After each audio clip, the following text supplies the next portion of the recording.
Welcome, Kayla Pendleton. You're the owner of HerSpace Fresno. Yes, ma'am. Yeah. Okay. Yep. So, can you give us a brief of what HerSpace Fresno is? Yes. So HerSpace is a business incubator. It's a co-working space, and we hold lots of events and workshops that are all tailored to women in business. Where were you born and raised? I was born in Kingsburg. Born in Selma, but I was raised in Kingsburg. We lived in the Bay Area a few years. I lived in San Diego for a small time, but for the most part, I've lived here in the Central Valley majority of my life, yeah. Oh, okay. Yep. So as a kid, how was your personality like? Kid and a teenager? My personality? Yeah. So my big thing growing up was singing, actually. Not a lot of my members know that here, except for when we did a karaoke night once. But yeah, I grew up singing a lot, and my mom got me involved in, pretty much every talent show she could get her hands on, or any kind of just singing engagement. I sang a lot at church. I was the worship leader there. But so that kind of was my big thing growing up, was being involved in anything singing related. So with doing that, it brought on a few different things.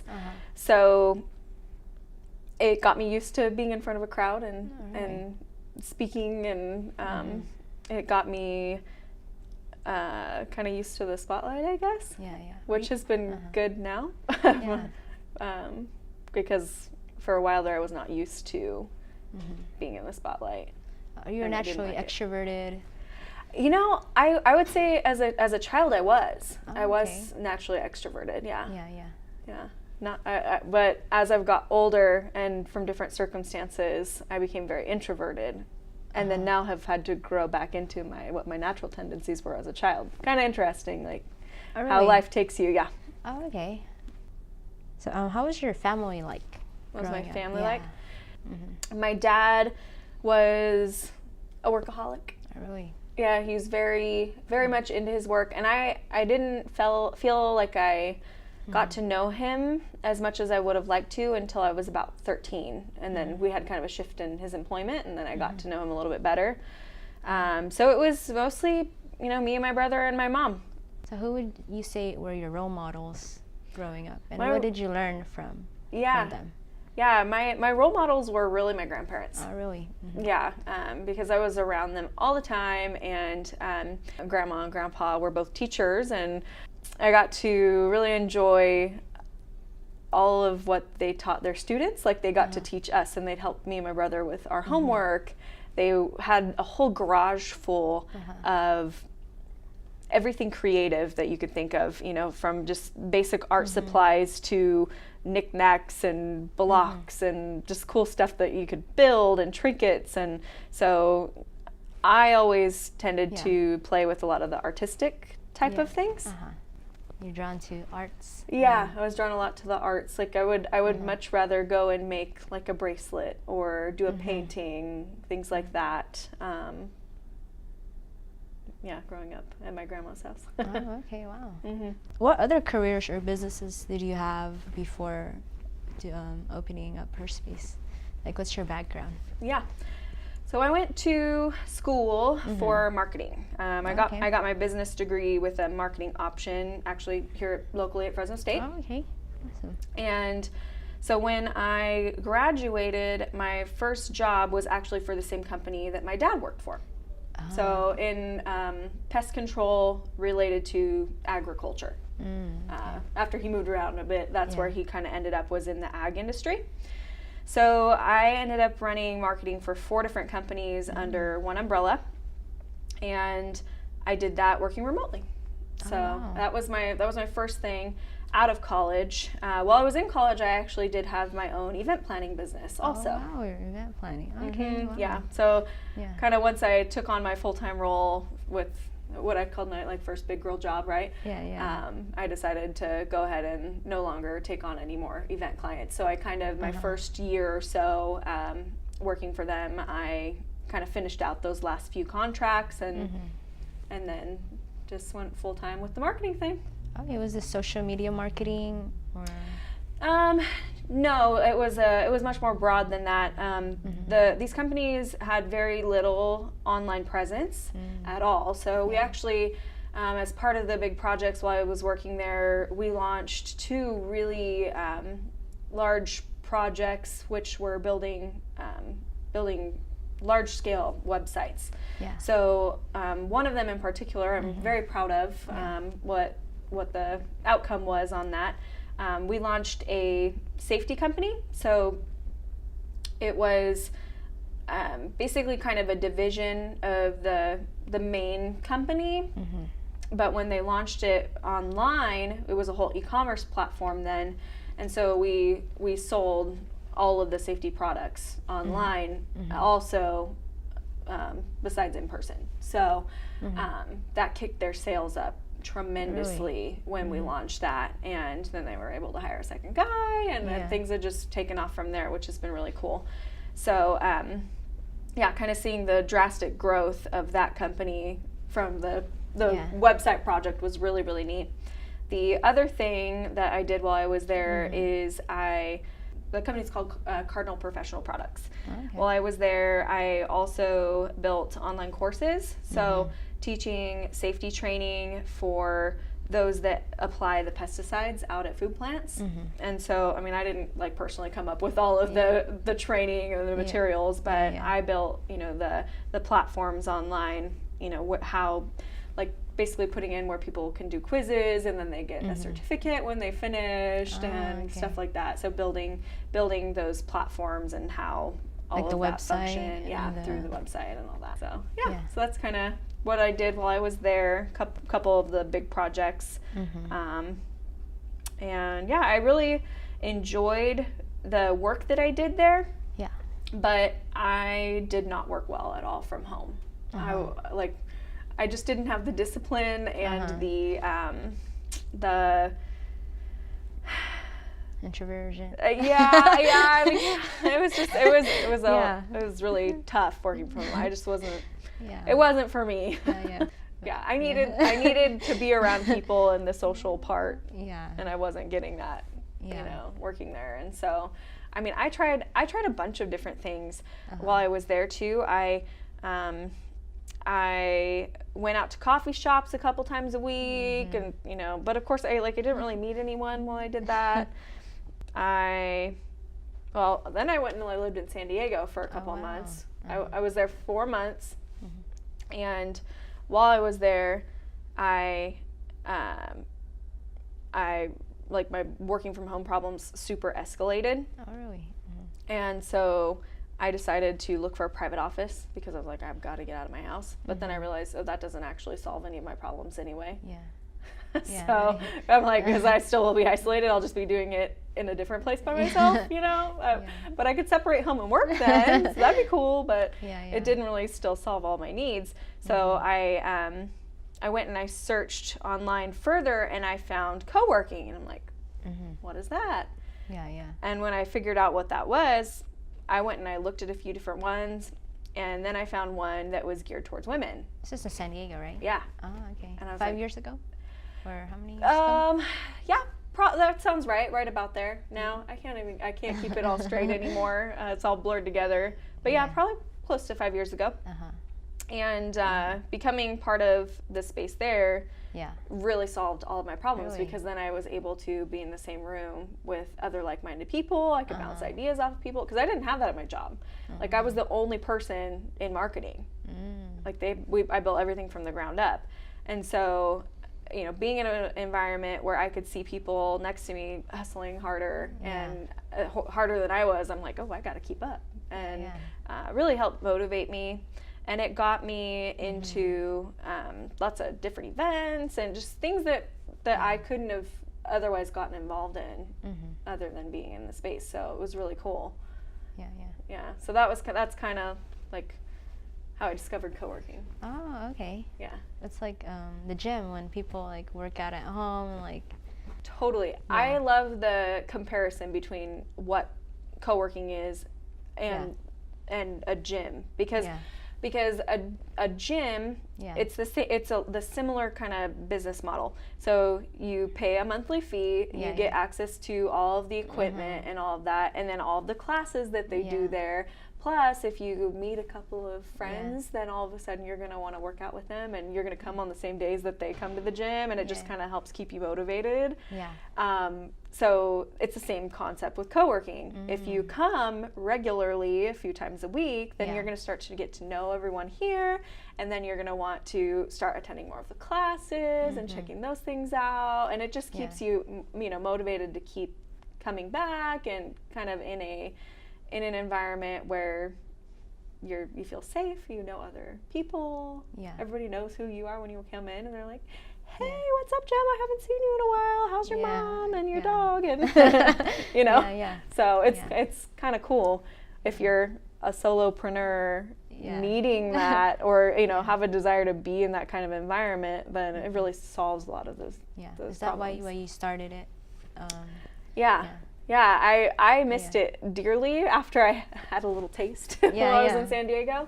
And so when I came back to Fresno, I really searched for something else that was already in existence. And so, and I did find that there was a space. And it was called Hashtag, which is part of Bitwise. And it's an awesome space. So I very quickly actually became a member there.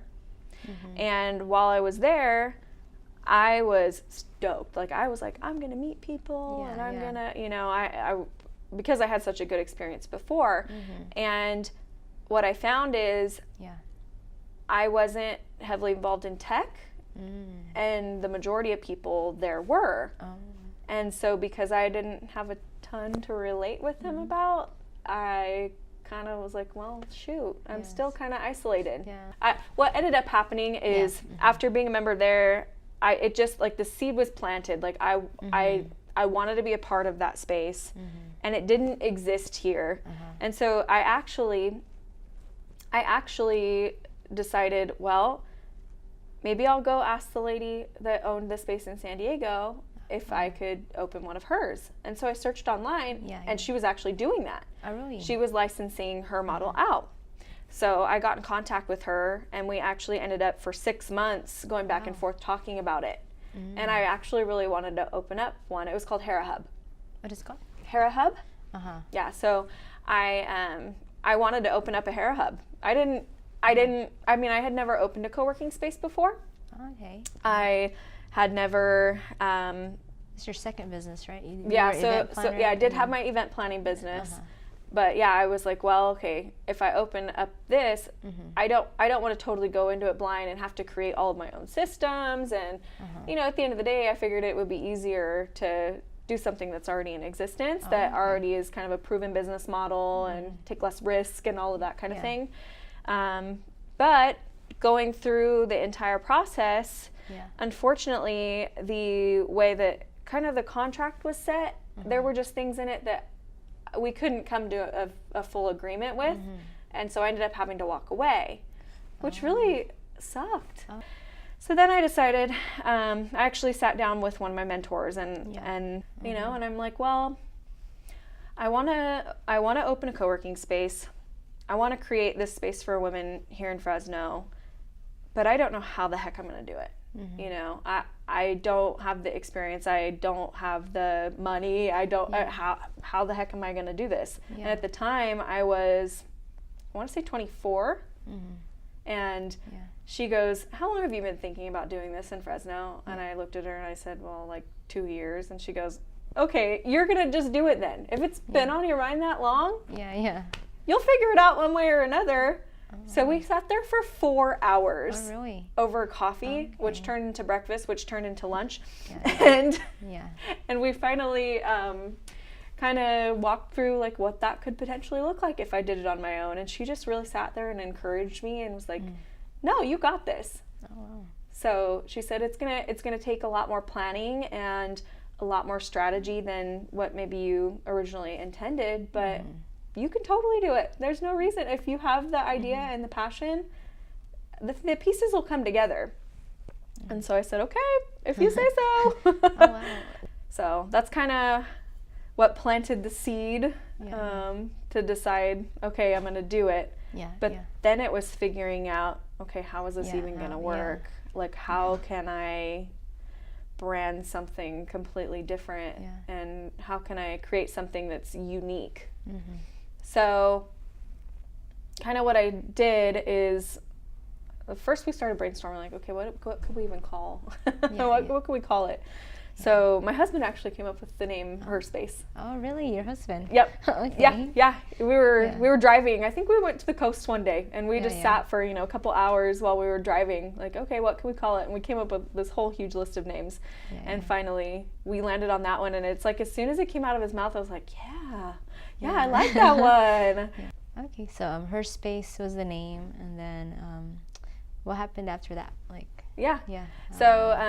So once we picked out the name, then it was trying to figure out what women really needed here locally. Yeah. And so I started going to networking events. I started going, I went and I sat at a lot of coffee shops. Really? You said? Yeah, because that is where I figured other people like myself would go, Okay. So I started going and sitting in coffee shops, and I got to see how many people were sitting on their laptops working all day. So I started taking notes. Okay, how long was this person sitting there? How long was this person sitting there? I would literally sit there and keep track. And then this was just my way of doing market research, right? Just trying to figure out, like, okay, how many women versus men are doing this? How many people are meeting clients versus just sitting there and trying to get some work done? So that I knew that would be part of my clientele. But it's funny, once I started getting to know more women and getting myself used to the needs of other women in business, I found that it was totally different what they wanted and needed than what I would have thought. Right. Yeah, so a lot of it has to do with, like, time management and mindset, and things like being comfortable asking for what you want, or trying to think what courage. Yeah. Personal development. And a lot, there's a lot of fear and a lot of doubt that sinks in, and people don't want to push themselves to the next level because they're afraid of what that will do, because that's going to push them and it's going to change their world. Yeah. And so I kept seeing a lot of those things. So I knew when I opened a space that I wanted to help address a lot of those problems. Really? And be able to, kind of create an environment where you don't have to be afraid. It's a safe space. It really ended up being, I sat down and got to know somebody, and then they would open up and they'd say, I'm really struggling with this right now. I wish there was some kind of resource that helped with this and this and this. And I'm like, taking my notes, going, okay, I can help with that. Give me a couple years, until I get this thing launched. So, So that's kind of the next step after figuring out the name, was doing, like, all the market research. Once I did the market research, then it was like, okay, now let's start, building a community. And at the same time, I'm going, how in the heck can I afford to actually do this? At the time I'm 24, 25. And I'm like...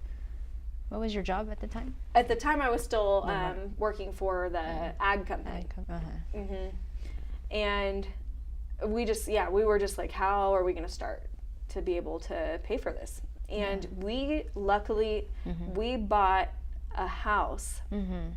And so we had bought smart, and we were able to pull cash out of our house. So we ended up doing that because that was kind of the smartest financial option. And it was pretty crazy when we got our house assessed and, figuring out how much we could pull out. I had figured out to the T what the at the end of the day, I had to have at least this amount of money. And when we refinanced the house, the amount of cash that we could pull out was exactly that amount of money. Oh, really? Oh, wow. So how long did it take for you to build HerSpace? Oh gosh. I would say from the time that I got the idea of, hey, Fresno needs this. I want to do this, have no idea. Maybe I could go somewhere else and somebody else has already done it. From that point to actually opening the doors was a period of 3 years.